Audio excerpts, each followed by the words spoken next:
All right, good afternoon, ladies and gentlemen. I'd like to call this meeting of the Rutherford County Benefits and Insurance Committee to order.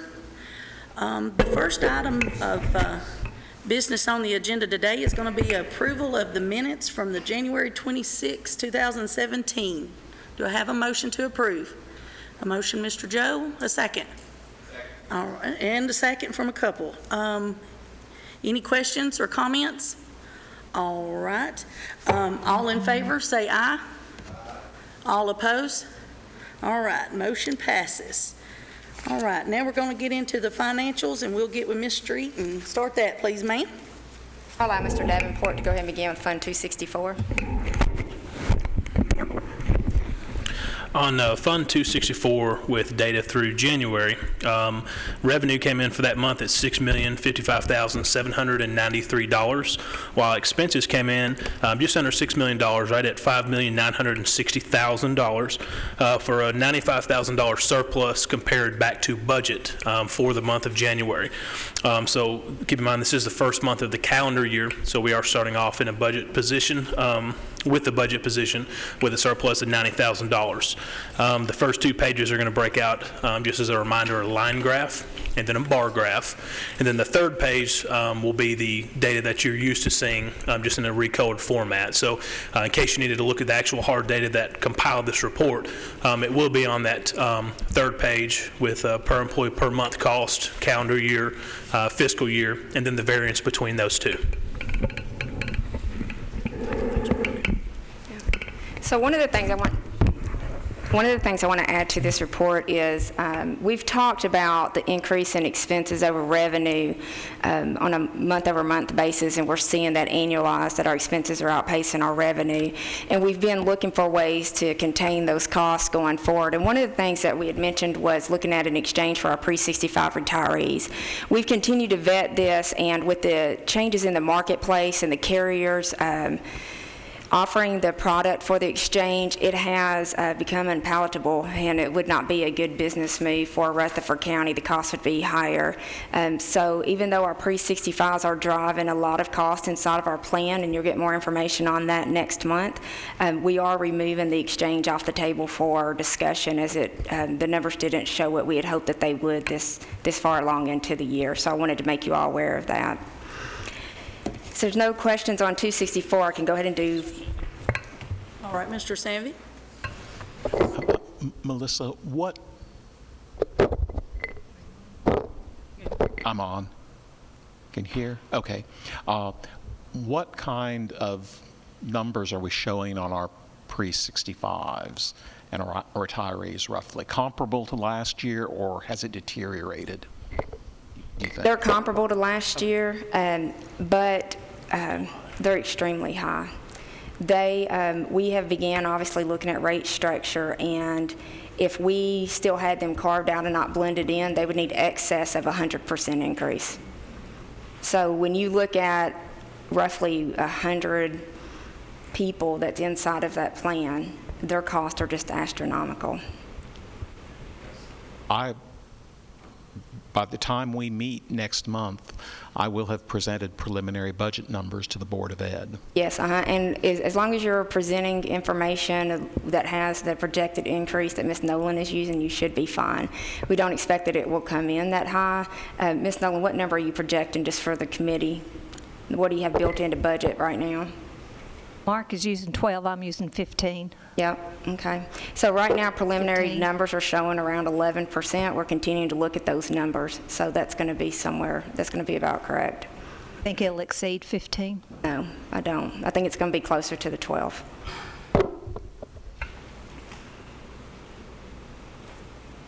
Thank you. Are there any other questions or comments?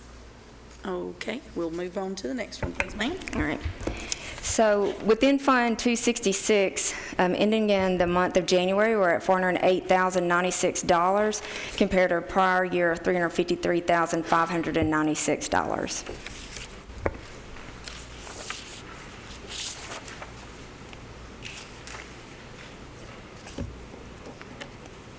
All right, do we have any questions or comments on this report? Okay, and that was just for information. So we'll call on Mr. Dan Good, if he'll come up and give us an OJI Workman's Comp update, please, sir.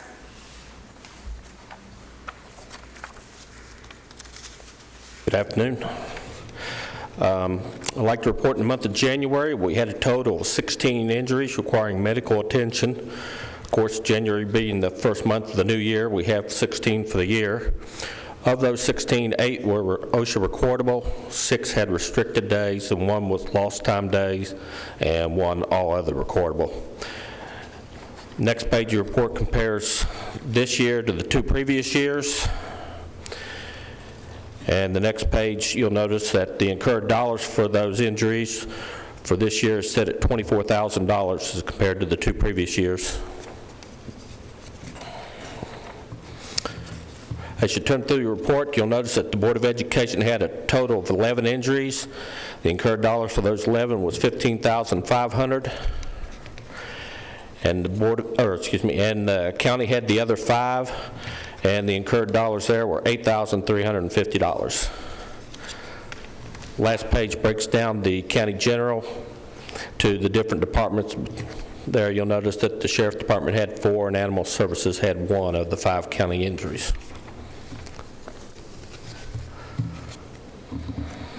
Thank you. Is there any questions or comments for Mr. Dan? All righty. Thank you very much, sir. Thank you. All right, the next item is going to be a wellness update, and we'll call on Mr. Daniel Puckett to come up and give us his report, please, sir. Good afternoon, everyone. Quick wellness update for you for the month of February and a little bit of the last part of January. We're continuing our lifestyle management classes. We had one on the 16th of February. We had 9 in attendance. Our next one will be March the 16th. If you can make it, please come. It's at 5 o'clock over at the Ag Center. The topic will be nutrition. Know Your Numbers campaign continues. It started in January. Up to this point, we've had 108 HRA online health assessments completed and 74 biometric screenings completed. So the earlier the better if you can get that in. We're running a promotion right now. If you completed it at one of the MedPoint clinics from January 1 to present, you will be entered in for a drawing for one of 3 iPad Pros. And that promotion runs up till the 31st of March. So anytime between January 1 to March 31st, your name will be entered. And if you go ahead and do your HRA as well, you'll get entered in twice. So I encourage you to do that.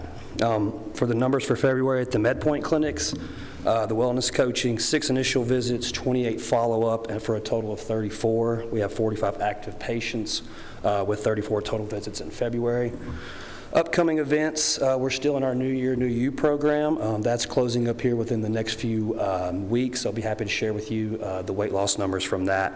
And then our Life Services EAP class this month is on Creativity 101. So if you want to get those creative juices flowing, I highly recommend that class as well. And that's online at lifeserviceseap.com. Again, remember the username is Rutherford and the password is employee. And that's it for me, unless you guys have any questions. I just want to bring up one thing. Last month we talked about some of the cost drivers inside of our plan are pregnancies. And Mr. Puckett, when will we be sending out the Healthy Babies information? And can you talk about what that program is a little bit? So we have a Healthy Babies program. For anyone who enrolls in the first trimester, we will give the lady $150, and if they do it in the second, it will be $75. It's just a nice program. You talk to someone about, making sure you do the right by your child. We're targeting 18 to 40-year-olds within the county on the medical plan. I hope to get that mailer out by the second week in March. So one of the things the program does is it provides a nurse contact for expecting mothers, and it's very beneficial to them, especially if they can't get through to their doctor's office. Helps avoid ER visits, nervous first-time pregnancies especially. And so that's one of the initiatives that we're doing to try to provide additional resources around one of the cost drivers that we are aware of in the plan. questions? Thank you. Okay, the next item on the agenda, I guess we'll turn to Ms. Street. We've got the MedPoint presentation by Premise Health. So Ms. Maddox would like to come up. And if you just want to start by telling a little bit what you do inside of the clinics. Yeah, absolutely. I'm the wellness coordinator with the MedPoint Clinics, and so a lot of what I do is work with JD through Cigna to organize things that are happening across the county from a wellness perspective. And one of the major parts of my job is also to be a one-on-one counselor and coach with county employees free of charge. And so it was mine and my team's honor to put together this study to show you guys what the impact has been. Specifically, you have your employees do HRA and biometrics for a reason, for a purpose. Those biometrics show their statistical risk in a lot of different categories, and specifically, it's important for us to understand those risks to encourage them to be healthier individuals, and then to in turn decrease the financial risk to the county.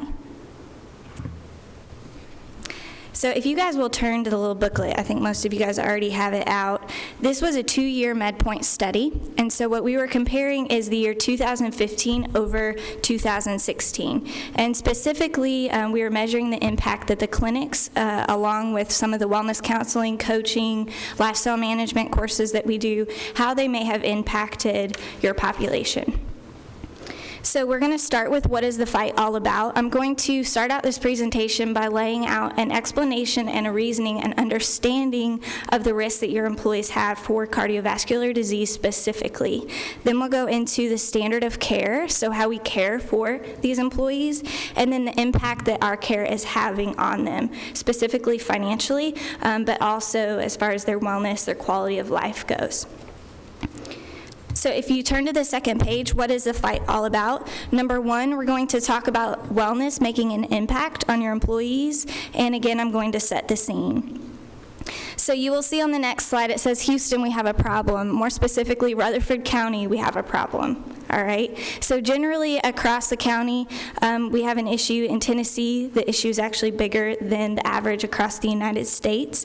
Cardiovascular disease is the #1 cause of death and disability in the U.S. for men and women. So if you look at the graph to the right on the second page, what we see is cardiovascular disease causes 726,000 deaths, whereas cancer, lower respiratory disease, diabetes, and flu and pneumonia all combined actually don't even equal the risk for cardiovascular disease.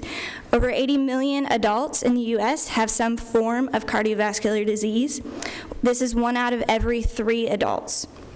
20% are below the age of 65. This is specifically important because this is your population, right? We're probably reaching the age of retirement at 65, so these statistics are for below the age of 65. This is 3 heart attacks every minute. If you turn the page to page number 3, the overall incidence in the United States, so if you look at the graph below, you will see it's about 253 deaths per 100,000 adults. This risk is heightened when you go up by 1 bar and you look at Tennessee. The risk in Tennessee is actually 29% higher at 326 deaths per 100,000 adults. Then we specifically look at the greater Nashville area. So we weren't able to pull specifically Rutherford County, but the greater Nashville area is 35% higher than the national average. If we go down to the slide that says statistical risk, we see that over 50% of adults who died suddenly of a heart attack had no previous symptoms. According to the American Heart Association, most heart attacks and strokes are preventable. Early detection and proper treatment can reduce risk by 80%. The average cost to traditional health insurers for the first 90 days following a heart attack is $38,501, and we will be using this number later on in the presentation when we're actually giving you numbers on your employees. Okay, so keep that in mind. This amounts to $110 billion annually, Next page, on page 4. Here is where we start to tie this into your employee population, all right? In the graph on the right, what you'll see is the percent risk. There are 5 risk factors for heart disease. We have hypertension, diabetes, high cholesterol, being overweight or obese, and the use of tobacco. So in the graph on the right, if we have 0 risk factors, so we are not hypertensive, we do not have diabetes, we do not have high cholesterol, we're not overweight, and we don't use tobacco, there is still a risk associated. Genetics could play a role there. So with 0 risk factors in the graph on the right, you'll see that there's still a 6.2% chance of having a cardiovascular event between the ages of 50 to 54. The second column you'll see, if you have 1 risk factor, so for example, if you are hypertensive, there's a 9.3% risk associated with that. If you have 2 risk factors, that risk jumps up to almost a 20% chance, 18.8% chance. If you have 3 risk factors, the risk goes up to 27%. Now, how does this relate to your employee population? That's what we're going to get to right now. In 2016, we were able to take aggregate data from Cigna and find out that you had 37 Rutherford County employees who experienced a heart event. This totaled a cost of $1,554,000, a little bit over that amount. Okay, this was in the year 2016. From that, we are able to project costs and impact that the MedPoint clinics would have. So in 2016, MedPoint saw 730 patients between the ages of 50 to 54. So again, we want to make sure that our numbers are directly referencing the risk from the graph on the right. Of this population, MedPoint was able to deduct that 23 county employees are statistically likely to have a heart attack in the year 2017. Of these 23 patients, if they all reduce their risk factors by 1, again, looking back at the graph on the right, if we moved people who had 3 risk factors to 2, 2 risk factors to 1, and 1 risk factor to 0, of these 23 patients, this would mean that we would reduce the likelihood of having a heart attack by 13, from 23 to 13, a reduction of 56%. This would reduce the county's costs by nearly $385,000 in 1 year. So the standard of care. The next question that might be in your mind is, okay, great, we have the opportunity to reduce risk. Are we doing so? The standard of care at the MedPoint clinics is to hopefully catch these patients, be able to reduce the cost for the county, increase the productivity of the patient. They might be out of work less. They will be more productive while they're at work, focusing on their work instead of medical concerns. And we are hopeful that these employees will live healthier, more satisfied lives. If you turn the page to page 5, the slide titled Understanding Our Bodies. So again, we take them in, so we assess the risk within the clinic. We have physicians that assess the risk. Are they hypertensive? Do they have high cholesterol? Are they diabetic? Are they overweight? Do they use tobacco? After we assess the risk, they may be diagnosed. They may end up being diagnosed with hypertension, high cholesterol, etc. The patient is then referred to the wellness consultant. So I am that person at the MedPoint clinics, and they come and talk to me. Then we do a follow-up. So we're actually able to follow this patient to see if, okay, the patient was hypertensive. Have we reduced their hypertension? Have we, they did have high cholesterol. Yes, that's being treated through prescription, but is that also going down through exercise, nutrition, etc.? So now we go on to the impact. The impact has been twofold. So as we move forward, I want you guys to recognize that we're looking at 2 different things. We're looking at have we decreased the cost through disease state throughout the year. So there is a cost associated if you have high cholesterol. You will have to have prescription for that, right? There is a cost associated with being diabetic or being hypertensive. So we'll be looking at the decreased costs associated with decreasing the disease state and then also decreasing the chance of actually having a cardiovascular event. Moving on to page 6. Diabetic cost reduction in 2016 over 2015. So we were actually able to pull these costs. Due to preventative care, we saw 157 less patients year over year. This is at a $7,900 projected cost annually. Summarizing that over the year, in diabetic cost savings alone, we would project $1.2 million. Moving on to hypertension. Again, 2016 over 2015, due to preventative care, we had 57 less patients. This is a projected cost savings of $613 annually per patient, amounting to $34,931. Next page, cholesterol. Cholesterol cost reduction in 2016 over 2015, again due to preventative care. We saw 80 less patients. This amounts to $614 projected annually, amounting to a total of $49,280 in cost savings. So in summary, we have two different paragraphs below. First of all, we have the cost reduction savings due to disease state and the monthly annual cost of having a disease. We estimate that $1,324,000 was saved from reducing the occurrence of these disease states. Additionally, the average cost of traditional health insurers for the first 90 days following a heart attack is $38,501, if you'll remember from earlier in the presentation. This could potentially amount to a $385,000 total savings from reducing the risk of having a cardiovascular event. That's all. Thank you guys very much. Questions regarding that? I have a couple questions. Did we have the same number of people in that age bracket that you were evaluating both years? The reason that I ask is because I'm wondering how much of this was driven by dropping the spouses off. We made sure to take that number out, and so we were able to actually pull year over year actual patient data, patients who were still, didn't drop off for insurance purposes, but are still using the MedPoint clinics. You know, the other thing that can happen is if you came to the MedPoint clinic in 15 and then didn't return in 2016, we made sure to negate those as well. So these were actually people who returned to the MedPoint clinic to be sure that our number, you know, we weren't mixing apples with oranges. Yes.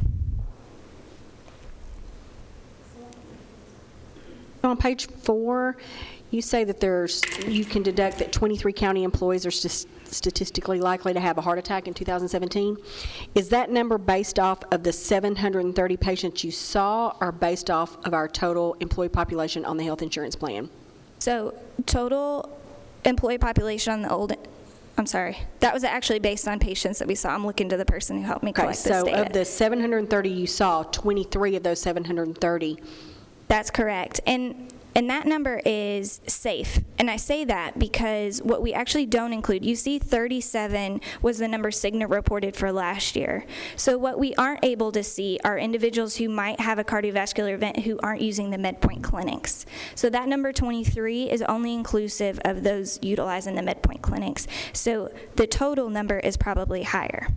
I was going to ask, how many people participate in our health insurance plan? Do you know, ballpark? How many, you're asking me how many participate? Like 5,000, is it? About 5,600. That's just around 12,500 total. And so let me clarify how we pulled that. So we are actually able to pull patients, right? And so I had X amount of patients who had 3 risk factors, okay? And to put it very simply, if I take 3 risk factors and I multiply it by the percent risk due to having 3 risk factors, which is 27.4, yes, 27.4, that's how we were able to deduct that number. And again, I think that was a very safe number considering we can't include the individuals not included in the MedPoint clinics. Question, sorry. On page 6 and 7, where you have the graphs about those individuals that improved, I may have said this and maybe I didn't hear it, but were these patients who had this reduction, improvement, however you want to say it, were they following a wellness program, or what do you account for these reductions? Was it because they were part of doing a wellness program? Yes, and so for example, on diabetic cost reduction, 157 less patients.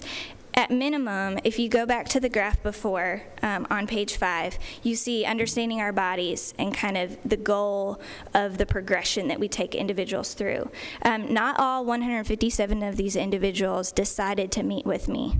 All right, but all 157 individuals had the point of risk assessment and diagnosis. They may have gone out and decided to get treatment elsewhere. Some of those have met with me, but not all 157. And so I tell you that it's due to preventative care because finding out that you're at risk is a part of prevention. Okay, education is part of prevention. And then the continued element of coaching and consulting is an added benefit. So when we began, Ms. Maddox talked about a little bit on what she does inside of the clinics, and some of the feedback that I had gotten was the need for nutritional information at the level of actually developing a food plan. I know Ms. Maddox sat down with me one day and told me how many macros I needed and things like that, and that was all great, except for I really, I'm borderline that I need you to go to the grocery store and buy the food and bring it to my house to be successful, right? That's Rutherford County. Yeah, and so at the point that she started, telling me everything I was going to have to count, I could feel my eyes kind of glaze over a little bit. And so the component that we've been missing in the clinics, the feedback I get about Ms. Maddox on her coaching is great. People love and enjoy going to see her. They see great success. But we really need that dietitian in there who can actually do some of the meal planning and design. And so the management staff at MedPoint Premise Health is actually in the process of recruiting a part-time dietitian for our clinics. So that will just, bring kind of this process full circle. And they're in the interview phase right now. And once that person is placed, we'll introduce them and make you all aware that they are in place. But that will just be a continuum of our services as we're looking at whole health and trying to get people the resources that they need when they become engaged in our clinic services. And just to clarify some understanding, I have my master's degree in exercise science, okay, and so looking at somebody from a wellness perspective all around is my strength, but in the state of Tennessee, you have to be a registered dietitian to provide a meal plan to tell you you're going to eat this for breakfast, this for lunch, this for dinner. And I guess I should add, because I see Commissioner Allen looking at me, this is all going to be added within the existing budget. It's not going to be an additional cost. I'm going to add that too. Any other questions? Thank you for that good report.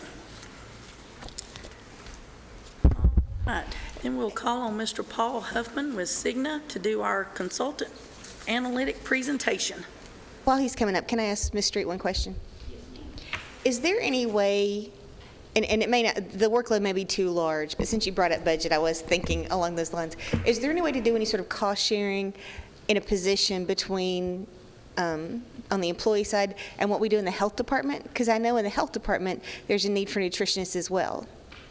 I just don't know if you and Dana Garrett have ever had a conversation, if there's any way to possibly have some crossover or overlap there. I don't even know if it's possible. The health department has state employees and county employees, is that correct? Right. And so the county employees are on our insurance plan. The state employees would be offered the state insurance plan, as I understand. Yeah, no, I was thinking about utilizing the resources in terms of counseling employees, yeah. We've not looked at that. I can tell you that whenever we had a clinic in the health department, it was utilized so minimally that we actually did a cost-benefit analysis and closed that clinic several years ago. So whether or not we would get the participation of actually driving into that location, but there's a lot of rules and regulations I know that Ms. Garrett has to follow. I could open that conversation and report back to you just to see if it would be opportunistic or not. I do know that we work with their health education staff in joint initiatives at times, but not on the one-on-one like what Ms. Maddox does. What we have done because of her capacity limitations is we've opened up these group sessions that Mr. Puckett had mentioned, and we are seeing increased participation in those, and the intent of those was more outreach. So if someone calls in and wants to see Ms. Maddox, she doesn't have that opportunity to do an individual right then she'll point them in the direction of the group setting until an individual opening comes up. Okay. So every year, we have a report that is provided by Cigna. It's known as the CAP report. It's a consultative analytical report. And I've asked Mr. Huffman to come and give you an overview of that report. And this report is really being provided to you in preparation for next month's discussion about the rates, as was the information Ms. Maddox provided, so that you all can see additional cost drivers and what our plan is functioning at as we prepare for next month's discussion. So, Mr. Huffman, if you'd like to start. Thank you. So in front of you, you have a 10-page summary report that I laid out. And back in the fourth quarter of 2016, we bring a team in of informatics and medical consultants to review the utilization for the last 12 months for the county's plan. And so one thing I want you to do is look at the front page here, just to level set what this report represents. Keep in mind, we're going to consolidate all the medical and pharmacy data in certain pages in here. The data period mirrors your policy plan year. So it's 7/1/2015 through the end of June 2016. And then the prior period, which is called the base period, is the 12 months before that. Anytime you see norm or normative throughout the report, that is our entire Cigna book of business product, the same network that you utilize, but we are also basing that normative on public sector entities in our as our client base, age 65 and under. So this is just on the active population, 65 and under. So, Mr. Huffman, I just want to make sure they understand that. So when you talk about the normative values, that's only public entities such as us under age 65 active employee. That's correct. Okay. And then finally, you'll see a couple of pages in here where we're going to focus on the catastrophic claimants. Those are any individual that had over $100,000 in claims. Okay. Quick question. Do you see that services paid through October 31st, 16, what would be the services paid after that point? So what that means is we are looking at dates of service. So when someone has a medical or pharmacy service, we're counting that 12 months as 7/1 to 7/1. However, if someone did it June 30th, we've waited and allowed 3 more months of run out to capture that information. So we're saying we've captured the claims that have been paid through October, but only those that were incurred between July and July. Pretty well captures it. That should keep it pretty what we call mature and capture most of the claims that were incurred during that 12 months. Yeah. All right, so if you'll turn to page 2, again, Ms. Street picked out, when we do this presentation, we have about 50 slides that we go through. We spend 2 or 3 hours. So she picked out 10 pages that I'm going to highlight. I'm going to pick just a couple of items off each page because it would take us quite a bit of time to go through each one. So looking at page 2, this summarizes the entire comparison of all-in claims. And if you look at the chart on the right, the current period, that's the most recent 12 months, again, 7/1 to 7/1. Now, one thing you need to keep in mind is a lot of your changes that you decided upon were enacted on January 1st, 2016. So this bridges the period 6 months before that and 6 months after that. So we are going to see the impact of that, those changes, but not an entire year's worth, if that makes sense. And we'll point that out. Coming down the page under the key metrics, you can see that your average number of members, now that's employees and dependents, spouses, children, reduced by approximately 5%. So it's probably a little higher than that because you have an average of the people that were enrolled prior to January 2016 and the spouses came off January 2016. Even with that reduction in membership, the total plan spend increased close to 10%. And on a per head basis, that represented about approximately 15.6% trend on a per head basis. Now, we look at our book of business and estimate that every year an inflationary product such as medical and pharmacy combined is going to go up anywhere from 10 to 15%, 12% say on average. So you're running pretty close to the average as far as what we would say is trend from one year to the next. It's a little higher than normal, okay? But you didn't receive any benefit hardly of your membership dropping 5%. Your claims actually went up, okay?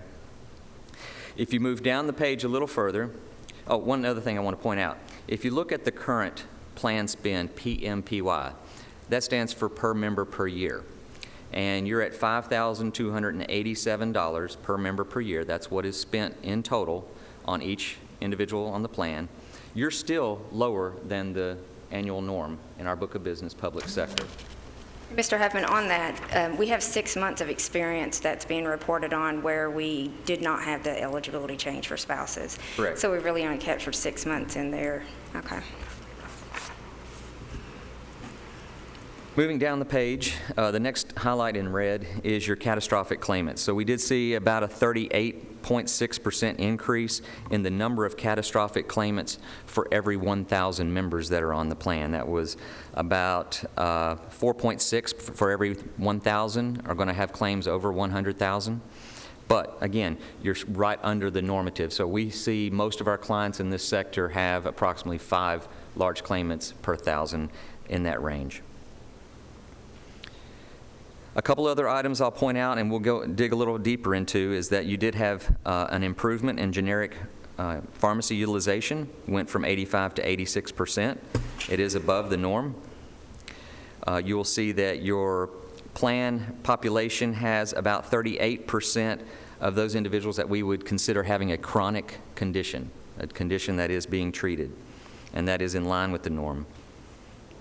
Of that 38%, keep in mind, represents 73% of your cost. So 38% of the people with that disease are responsible for 78% of the total cost of your plan. And then finally on this page, I'll point out that preventive care utilization actually increased with the help of all the initiatives that you've put in place. Preventive care, biometric screenings, physicals, well visits went from 49.6% up to 52.2% and is above the norm. Page 3.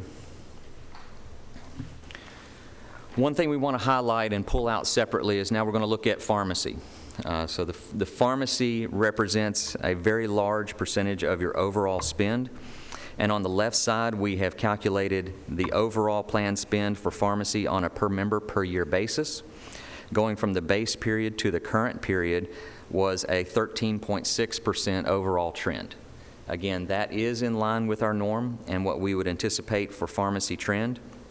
One thing to note is that this was primarily driven by specialty pharmacy. And specialty pharmacy are the very high-cost drugs, the injectable medications, the drugs that are keeping people alive, keeping people out of the hospital, helping them manage severe illnesses, drugs that don't have a generic equivalent. They're typically made out of a protein and distributed in that way. That, at the bottom of the page, on the bottom right, you'll see your specialty pharmacy trend increased 53%. And we're going to show you a little bit more on a couple more pages what drove that specialty trend to 53%. But please note that even at that increase, you still remained below the norm for our normative for specialty pharmacy average cost.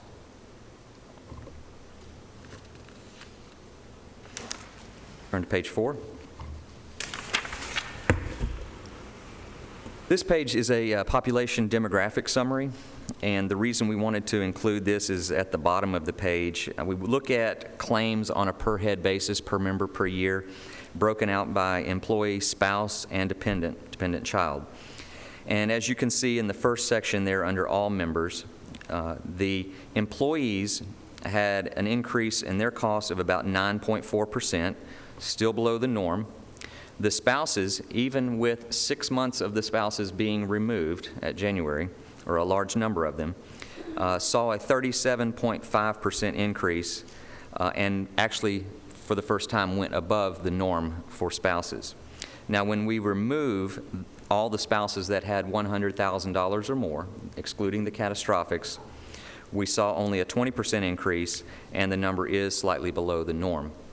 I've got some additional notes here that I think we might want to mention. If you look at this 2016, the current period over the base period, we saw a drop of about 700 spouses that came off the plan from 2016 versus 2015. That was a drop of about 25% of the spouses. But of those, that 25% that was dropped, there were the healthy spouses, those that had no conditions, no chronic illness, we dropped 33%. Okay, so we kept a lot of the more healthy ones, kept the unhealthy ones on the plan. The number of spouses on the plan with a minor episode of care, so less than $500, those that had less than $500, we lost 42% of those. Okay. And the number of the spouses on the plan with a chronic condition, we only lost 18%. So the overall spend for spouses actually increased due to that. So we went, having dropped 25% of the population, we saw the increase go up 2.8%. That was worth about $500,000.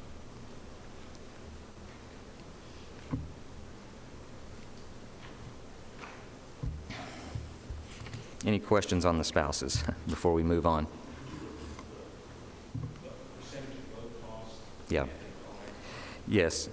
So we lost 25% of the spouses by losing 700 that came off. Healthy spouses on the plan decreased 33.1%. Spouses with less than $500 in costs in the previous year decreased 41.9%. And spouses on the plan with a chronic condition only decreased 17.7%. So, Mr. Huffman, would you say that our average age is pretty low, being in the early 40s, and we are a population where people age in place? So even though we lost a percentage of what we would consider healthy spouses due to their spend rate, there is the higher probability, because of us being a public entity, that those spouses would age in place and that they would acquire conditions over the years that they remained on the insurance, okay? So I know that when you hear that at first, it's somewhat surprising, but you would also have to offset that by the amount of county contribution that we put in for that spouse to be on the insurance as well, and do a cost savings analysis that way to tell whether or not that is as surprising as what it may sound initially. The other thing that I would suspect too is that our expenses on our catastrophic claims and our higher cost claims is probably higher than what you would see inside of our plan as well, for the same reasons, because we do age in place and we have older spouses that remain on our insurance over the years. Would you say that's a correct statement or no? Correct, yeah, and then we can look at that on page 5. It'll get into the catastrophics and kind of lean on that. Yeah. You ready for page 5? Okay. So when we look at catastrophic claimants, those that are over 100,000, we'll look at the comments in the bottom right and just kind of look at that and read through that and then compare that to the charts on the left. Again, we saw the increase from base to current period, and that was an increase of 19.6%. And that is up, but yet still remain below the norm, as I mentioned. The plan spend for catastrophic claimants increased approximately 55%. And so of that, remember we talked about the trend for the overall plan being about 15.6%. Half of the reason for that was the increase in catastrophic claimants. So everyone who had $100,000 was responsible for half of the reason that your trend went up 15%. Let's see. The average cost per claimant, that's on the bottom left, increased from $181,000 to $212,000, but still remain below the norm for this public sector.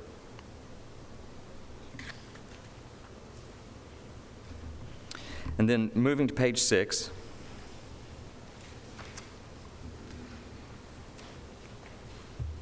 So as you can see in the bottom, we looked at catastrophic claimants not only for their disease classification above, and just to tie into what Ms. Maddox said, you can see that the top disease for catastrophic claimants is circulatory, and the next below that is neoplasms, and that's the same for the base year and the current year. but you can see both increased in double digits. One, circulatory increasing 18%, neoplasms up 25%.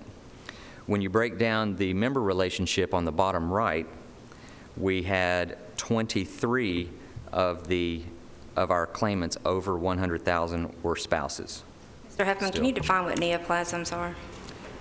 Any type of cancer, yeah.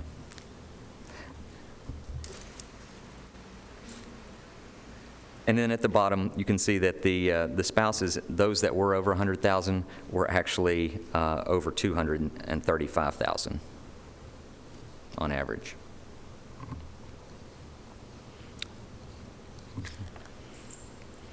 Page 7 gives you another look at the top 25 large claimants. So top 25 catastrophic claimants. As you can see from the top, highest one at 841,000 and the 25th one at 175,000. 14 of these 25 claimants were spouses in the current period. And in the prior period, which we don't have a page for in here, there were 13 in the base period. And during the time that we moved from the base period to the current period, remember January 1 is included in the current period, 8 of those 13 from the previous year, spouses, were no longer on the plan. So you've got basically all new ones showing up in the current plan.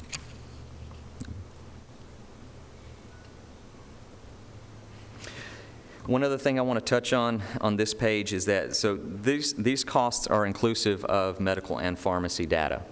And a lot of people with the high claimants are actually primarily pharmacy claimants. The very first one is a metastatic melanoma, which represented, of that 841,000, 795,000 of that is due to one cancer drug that was infused on the medical side. And then claimant number 5, this is a child with cystic fibrosis, which had about 286,000 of the 389,000 cost was due to a specialty pharmacy benefit. So what you have in place is Cigna's care management for anybody who's receiving a specialty drug. So they're getting a prior auth, and they're also getting the coordination with our pharmacists in home delivery who are working with the physicians to make sure that any specialty med is delivered in the most cost-effective, beneficial way for any of these members. And again, these are drugs you want your members to be on, saves their life, keeps them out of the hospital. Mr. Huffman, I want to clarify one thing you said, and I think this was miscommunicated between you and I. 8 of the 14 spouses on this actual plan had eligibility status change. And I think you said it was 8 of the 13 from the prior, but it's actually on this sheet that we're looking at here. Of the 14 spouses, 8 of them were no longer eligible as of 1/1/16 due to the eligibility change. Okay. That was a different number than what you had just emailed me, so. Well, I had said the 8, but I think you were referencing last year, and I was 13, talking about 14. this year. Yeah. Okay. So what she's saying is that if you'll look here on the top 25, there are 14 spouses. And again, they represent a period from 7/1/15 to 7/1/16. But as of January 16, 8 of those 14 came off.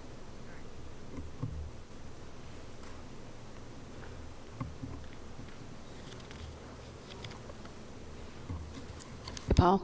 Yes. What is the difference between a catastrophic and a complex program? So when you have them at what does that mean?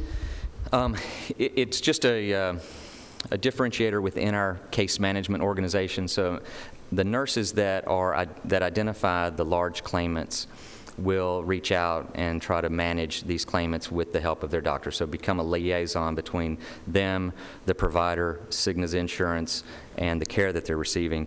So we identify based on what triggers we have. So if it's a complex case, it's typically a cancer type situation. Catastrophic just means it's a high cost. Okay.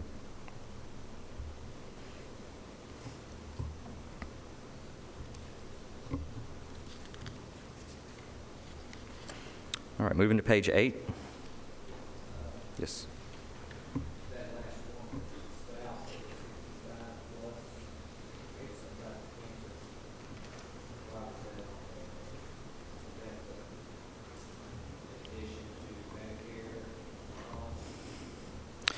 It could be an active employee who's over 65 as well. I'm sorry, the active spouse. If the employee that the spouse is married to is active, it could be primary for this benefit plan.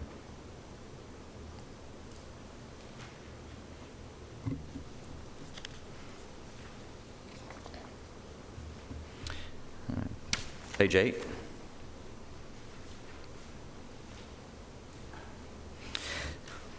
This page breaks out the pharmacy utilization into 3 categories. First is the pharmacy retail that you see in the green area. Then the next gray area on the right, the medical specialty pharmacy delivered through home infusion. And then the third is medical specialty outpatient inpatient pharmacy. All 3 saw an increase from the base period to the current period, for an overall specialty increase of about 62.6%. You're still well below the norm of what we see for all specialty, but what we want to highlight is that even though you did have a higher trend this year for the specialty under both, it's largely due to what was occurring on the pharmacy side, where more folks were being diagnosed with rheumatoid arthritis, psoriasis, Crohn's disease, and we had 1 additional member that was being treated for the Hep C disease cure and was cured. And on the medical side, all those were typically related to cancer infusions. So while the specialty increased 62.6%, your total PMPY per member per year specialty spend is about 20% below the Cigna norm. Okay.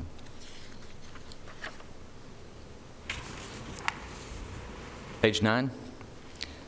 So we want to look at the top drugs that are top costing drugs during the current period. You can also see the rank of each of these drugs from the prior year to the current, and in both cases, the first 2 did not change. Humira was number 1 in cost, and Enbrel was number 2 in cost, both serving the purpose of treating rheumatoid arthritis. And the first 4 drugs that we've highlighted in red show the impact of these additional members who were diagnosed with these rare conditions and required these specialty drugs. So you can see how we went from 24 to 30 unique members requiring Humira, and from 17 to 19 requiring the Enbrel. The Stelara doubled, and then the Orkambi, number 4, actually was a brand new patient. Harvoni, the one that was 67 in the prior year and is 6th highest this year, they had 3 individuals that were treated for Hep C. And then I'll point out number 10. On that Yeah. 2 highest ones, do they not have generics now, or does the doctor just insist that they have the brand? What's the status on those? Those are specialty medications that do not have a generic available.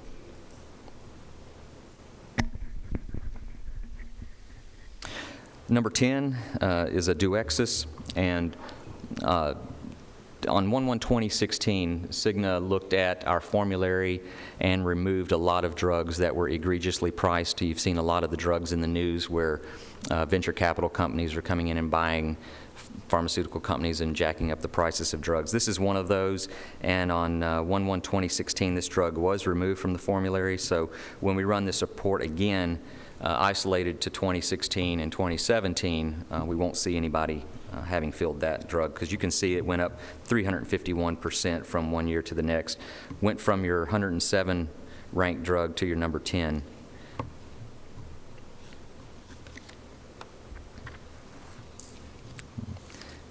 Okay, page 10. As Ms. Street pointed out, one of the primary contributors for our inpatient spend was newborns. I've highlighted to myself in the bottom right, newborns drove the non-catastrophic, so everything under 100,000 inpatient trend, contributing 1% of the overall plan trend. So of the 15.6, 1% of that was due to newborns, mostly driven by the fact there were 11 sets of twins born in the current period, costing a total about $745,000, and that's up from 6 sets of twins in the prior year and a set of triplets in the base period, which in the prior year only combined $47,000. So we had a significant increase in the cost of newborns, hence the reason for our desire to get out in front of this and get some more education on the Healthy Pregnancy, Healthy Babies program so that these mothers can be triaged, interviewed, and given a risk analysis.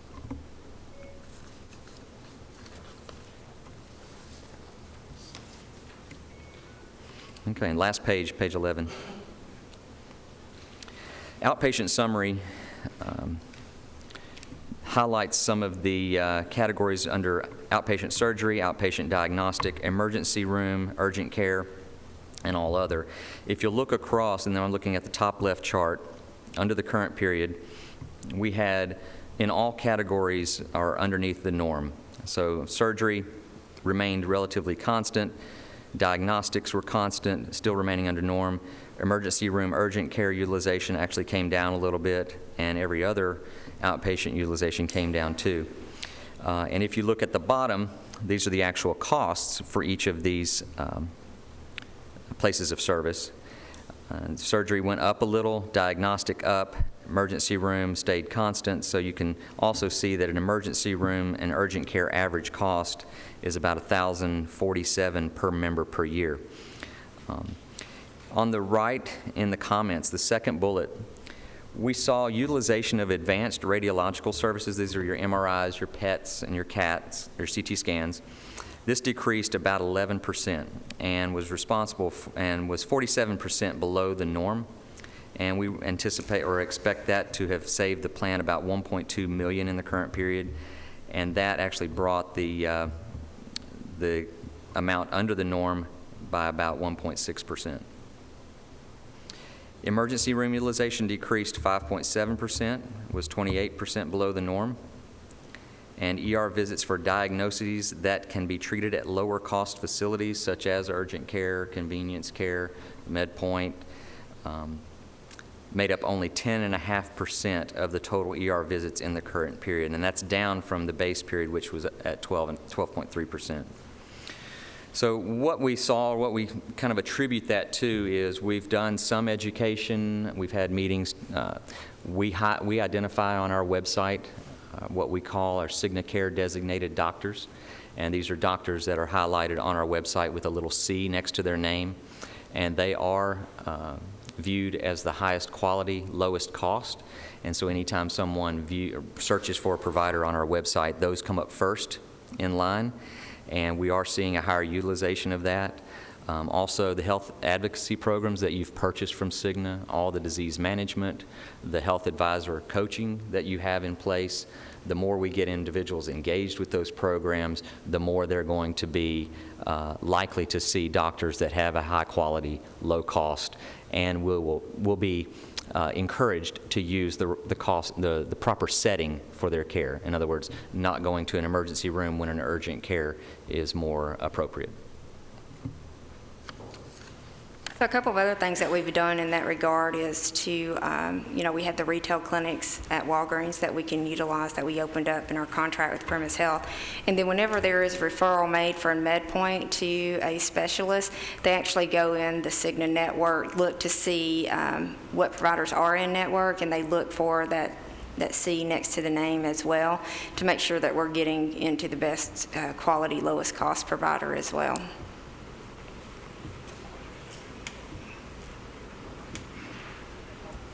At page 9, I just have a question. I need some education here. On page 9, under the current line, number 9, that aripiprazole for psychoses, explain to me, what would that be prescribed for? I mean...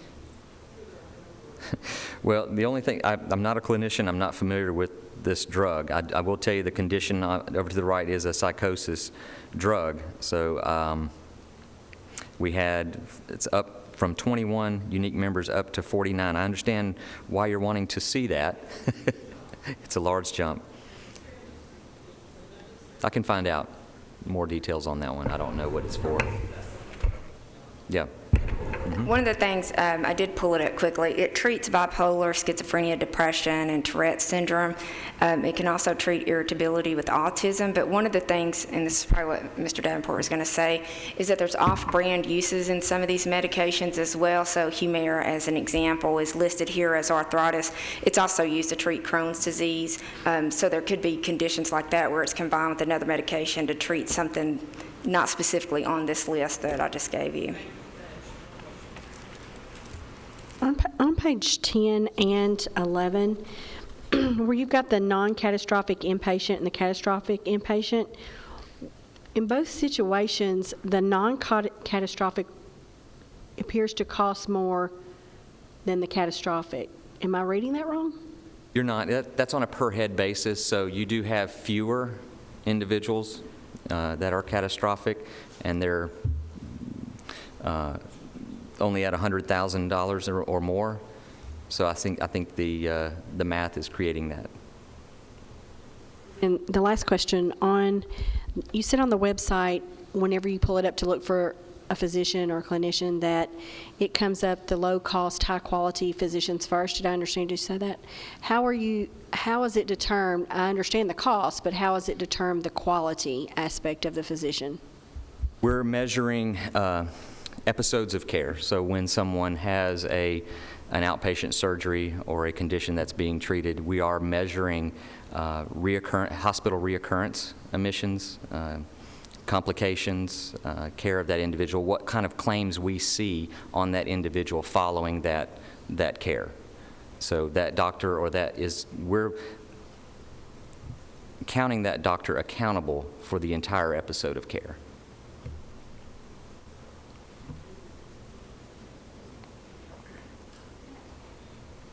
I have a question on page 9, the drug that you mentioned earlier that you said jumped from 107 up to number 10, Yes. and that it came off. So what will be used in place of that drug? It will be a therapeutic alternative, so it may not be a generic equivalent, but there will be a therapeutic alternative that will be lower cost. So you've worked with your clinicians to determine that there's still adequate Absolutely. care for that? Okay. Absolutely. And then on page 11, in the blue section under comments, you've got a bullet point where you talk about how the diagnostic services have decreased significantly. Were we doing unnecessary scans before?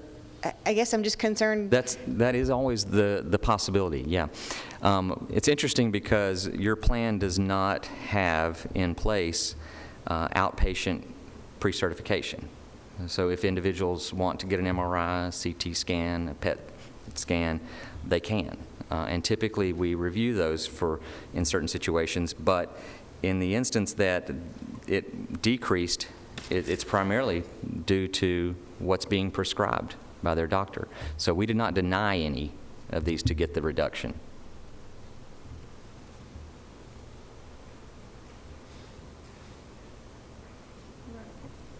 Is there any more questions or comments for Mr. Huffman?